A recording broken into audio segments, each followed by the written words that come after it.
François-Xavier Bellamy, une précision. Tout à l'heure, on entendait Gérald Darmanin sur l'aide médicale d'État. On l'a compris, ce sera le prochain gros morceau. Ça doit arriver en janvier. Le gouvernement s'est engagé auprès de vous, auprès des Républicains, à amener un nouveau texte pour parler de cette aide médicale d'État.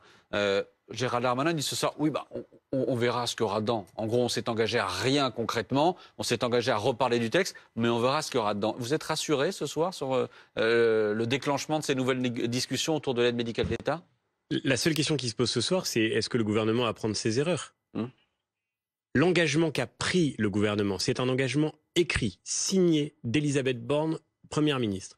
L'engagement du gouvernement, c'est de mettre sur la table un texte pour changer en profondeur l'aide médicale d'État. Et nous demandons en effet qu'elle soit restreinte, comme dans tous les pays européens, à une aide médicale d'urgence, qu'on ne laisse pas les gens mourir dans la rue, mais qu'on n'offre pas des prestations à des gens qui n'ont jamais contribué en France, auxquels les Français eux-mêmes ont parfois du mal à avoir accès. Réduire le panier de soins. Il faut réduire à l'urgence.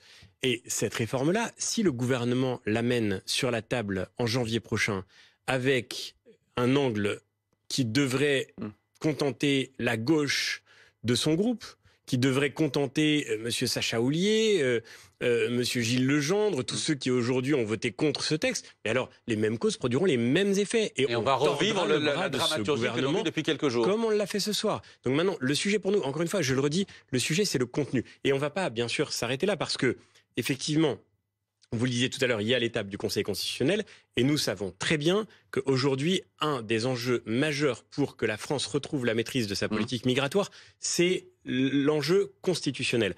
Je le disais tout à l'heure, on a déposé 2 textes, une proposition de loi ordinaire et une proposition de loi constitutionnelle. Et on va utiliser les fenêtres qui nous sont offertes par l'agenda du Sénat et de l'Assemblée nationale pour faire avancer une proposition de réforme constitutionnelle. La seule chose qui compte pour nous, c'est l'intérêt des Français. La seule chose qui compte pour nous, c'est de retrouver la maîtrise de nos frontières. La seule chose qui compte pour nous, c'est de mettre fin à cette incurie migratoire qui crée aujourd'hui tant de drames et tant de détresse pour des Français, mais aussi pour bien des étrangers attirés vers notre pays comme si c'était un Eldorado et qui en réalité finissent par se retrouver en enfer.